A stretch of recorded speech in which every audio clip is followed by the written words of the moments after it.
नमस्कार दोस्तों, स्वागत है आपका आज के मुख्य समाचार में, जिसमें सबसे पहले और बड़ी खबर में आपको बताएंगे कि 2024 के चुनाव में प्रियंका गांधी ही कांग्रेस का बनेंगी चेहरा। उठ रहा है ये सवाल। दूसरी खबर में जिक्र होगा कि विपक्षी सांसद राहुल गांधी के समर्थन में सामूहिक इस्तीफा दे, आरजेडी विधायक ने उठाई है ये मांग। तीसरी खबर में जिक्र कर्नाटक का। कर्नाटक में चुनाव से पहले बीजेपी नेता कांग्रेस में शामिल, रणदीप सिंह सुरजेवाला बोले बढ़ रहा है परिवार। साथ ही साथ चौथी खबर में जिक्र होगा कि हरियाणा में चुनाव से पहले बीजेपी, जेजेपी, आईएनएलडी और आम आदमी पार्टी को लगा झटका, कांग्रेस ने कर दिया खेला।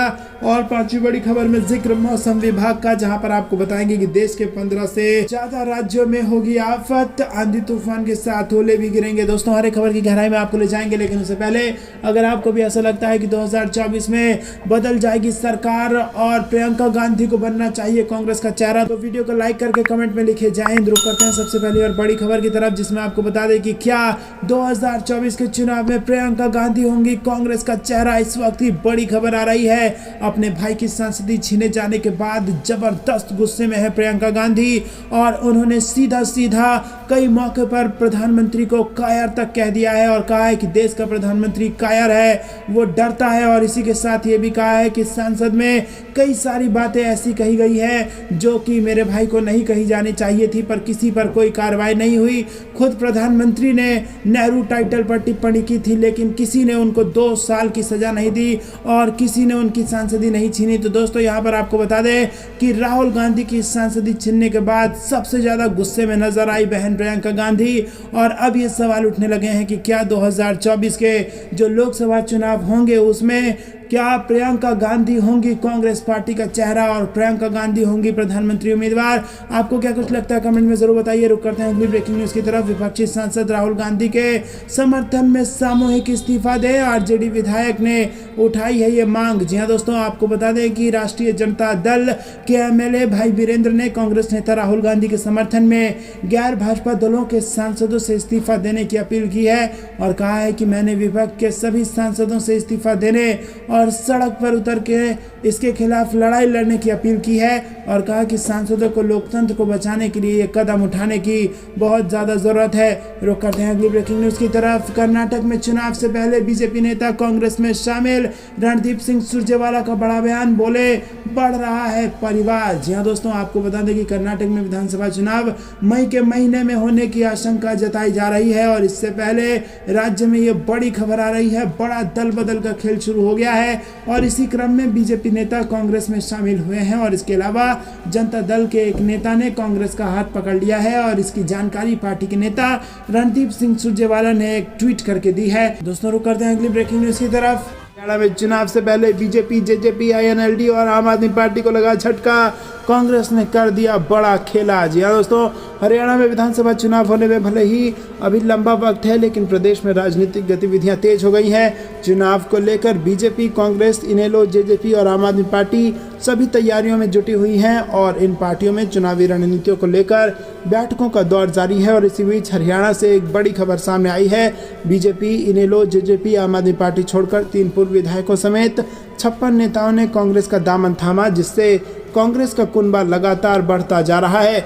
रुक करते हैं अगली ब्रेकिंग न्यूज की तरफ। विभाग से जुड़ी आ रही है, देश के 15 से ज्यादा राज्यों में होगी आफत, आंधी तूफान के साथ ओले भी गिरेंगे। जी हाँ दोस्तों, आपको बता दें कि फरवरी महीने में जहां गर्मी ने अपने पुराने सारे रिकॉर्ड तोड़ दिए हैं, तो वहीं मार्च के महीने में मौसम में करवट बदला और लोगों को गर्मी से राहत भी देखने को मिली। वहीं दोस्तों, इलाके में मौसम का मिजाज बिगड़ता हुआ दिख रहा है और लद्दाख, जम्मू कश्मीर, हिमाचल प्रदेश और उत्तराखंड के कई इलाकों में बर्फबारी समेत बारिश के आसार हैं और वहीं कई इलाकों में तेज हवा के साथ ओले गिरने के भी आसार हैं।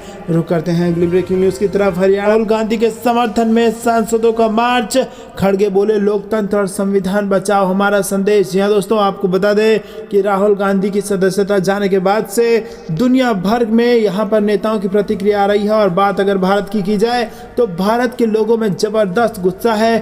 कोई इसे तानाशाही बता रहा है तो कोई इसे लोकतंत्र की हत्या बता रहा है। और इसी बीच जहां एक तरफ लोगों के भीतर गुस्सा है तो वहीं दूसरी तरफ तमाम विपक्षी दल यहां पर एकजुट होकर के नजर आए और आज इसका प्रदर्शन भी किया। विपक्षी सांसदों के विरोध के बीच संसद के दोनों सदनों की कार्रवाई शुरू होने के कुछ ही मिनटों के भीतर हंगामे की ये भेंट चढ़ गई और राज्यसभा की कार्रवाई 2 बजे तक और लोकसभा शाम 4 बजे तक के लिए स्थगित कर दी गई। बता दें कि विपक्षी सांसद अडानी समूह के मुद्दे और राहुल गांधी की अयोग्यता को लेकर नारेबाजी कर रहे थे। जी हाँ दोस्तों, आपको बता दें कि कांग्रेस अध्यक्ष मल्लिकार्जुन खड़गे ने कहा कि हमारा संदेश है कि लोकतंत्र और संविधान बचाओ। अगर आप कानून को हाथ में लेंगे तो लोकतंत्र बर्बाद हो जाएगा और किसी को बोलने की आज़ादी नहीं होगी। अडानी एक बड़ी शख्सियत बन गए हैं, सरकार क्यों चुप है? उन्होंने पैसा कमाया है, हम जेपीसी की डिमांड करते हैं। तो दोस्तों यहाँ पर आपको बता दें कि अडानी को लेकर दिन पर दिन गिरती जा रही है भारतीय जनता पार्टी और अब राहुल गांधी के सांसद चले जाने के बाद यहाँ पर और मुश्किलें बीजेपी की बढ़ गई है और अब खुलकर विरोध प्रदर्शन में जुट गया है तमाम विपक्ष। रुक करते हैं अगली ब्रेकिंग न्यूज़ की तरफ। पीएफ का पैसा भी अडानी को, न जांच न जवाब, आखिर इतना डर क्यों? राहुल गांधी का पीएम मोदी पर एक और बड़ा हमला। जी दोस्तों, कांग्रेस नेता राहुल गांधी ने ठान लिया है कि वो किसी से डरने वाले नहीं हैं और जो उनको कहना है, जो राष्ट्रहित में होगा वो कहते रहेंगे, किसी से नहीं डरेंगे और जनता की आवाज़ उठाते रहेंगे। और इसी कड़ी में अब पीएम मोदी पर एक और निशाना राहुल गांधी ने साध दिया है और कहा है कि एलआईसी, एसबीआई और ईपीएफओ की पूंजी अडानी को दी जा रही है, लेकिन इसे लेकर ना तो कोई जांच की जा रही है और ना कोई जवाबदेही है। जी हाँ दोस्तों, आपको बता दें कि पहले ही अडानी के खिलाफ जो इस प्रकार से राहुल गांधी ने सवाल उठाया है उसके बाद ये हाल हुआ कि राहुल गांधी की सांसदी चली गई। लेकिन आपको बता दें कि राहुल गांधी डरने का नाम नहीं ले रहे हैं, वो साफ कह रहे हैं कि मैं गांधी हूं, मैं सावरकर नहीं हूं, मैं किसी से नहीं डरूंगा और अडानी पर सवाल उठाने की जो भी कीमत इस देश में चुकानी होगी मैं उसको चुकाऊंगा। और इसी कड़ी में अब एक के बाद एक सवाल दाग रहे हैं राहुल गांधी और उन्होंने पूछ लिया है कि आखिरकार पीएम मोदी को इतना डर क्यों लग रहा है। राहुल गांधी ने एक अंग्रेजी अखबार में छपी रिपोर्ट को लेकर केंद्र सरकार पर निशाना साधा, जिसमें कहा गया था कि ईपीएफओ सब्सक्राइबर भी अडानी के 2 शेयरों के कैप्टिव निवेशक हैं। और राहुल गांधी ने ट्वीट कर पूछा कि जनता के रिटायरमेंट का पैसा अडानी की कंपनियों में निवेश क्यों किया जा रहा है। उन्होंने कहा कि मोडानी के खुलासे के बाद भी ये क्यों हो रहा है। राहुल गांधी ने पूछा, प्रधानमंत्री जी, ना जांच ना जवाब, आखिर इतना डर क्यों? तो दोस्तों आप हमें कमेंट में बताइए कि आखिर इतना डर क्यों। रुक करते हैं अगली ब्रेकिंग न्यूज़ की तरफ। रिश्वत लेने के मामले में कर्नाटक के बीजेपी विधायक मदल वीरुक्षप्पा गिरफ्तार। चुनाव से पहले कर्नाटक में मचा हड़कंप और भाजपा को लगा बड़ा झटका। जी हाँ दोस्तों, आपको बता दें कि यहाँ पर एक तरफ विपक्ष के नेताओं पर लगातार कार्रवाई हो रही है और इसी बीच दूसरी तरफ कर्नाटक से एक खबर आई है जहाँ पर चुनाव से पहले बीजेपी विधायक मदल वीरुक्षप्पा को पुलिस ने गिरफ्तार कर लिया है। भ्रष्टाचार के एक मामले में उनकी जमानत रद्द हो गई थी और उनके बेटे प्रशांत मदल को पिछले महीने कथित रूप से 40 लाख रुपए की रिश्वत लेते हुए पकड़े जाने के बाद मामले में विधायक को मुख्य आरोपी के रूप में नामित किया गया था। बता दें कि इस महीने की शुरुआत में जमानत मिलने के बाद विधायक का उनके गृहनगर में जोरदार स्वागत किया गया था और अब स्थिति ये हो गई है कि पुलिस ने चुनाव से पहले उनको गिरफ्तार कर लिया है और मुद्दा है भ्रष्टाचार का। तो दोस्तों, भारतीय जनता पार्टी को चुनाव से पहले ये बड़ा झटका लगा है और इसका नुकसान कर्नाटक के चुनाव में बीजेपी को उठाना पड़ सकता है। रुक करते हैं अगली ब्रेकिंग न्यूज़ की तरफ जो कि राजस्थान के चुनाव से जुड़ी आ रही है। चुनाव से पहले अशोक गहलोत ने चल दिया है मास्टर स्ट्रोक, जिसके बाद राजस्थान में है कांग्रेस की जबरदस्त लहर और जीत की तरफ आगे बढ़ रही है यहाँ पर कांग्रेस पार्टी। जी हाँ दोस्तों, आपको बता दें कि राजस्थान में इस साल के अंत में होने वाले विधानसभा चुनाव को लेकर कांग्रेस, बीजेपी सहित सभी पार्टियों ने अपनी तैयारियां तेज कर दी है और इसी क्रम में सीएम अशोक गहलोत ने प्रदेश की जनता को बड़ा तोहफा दिया है।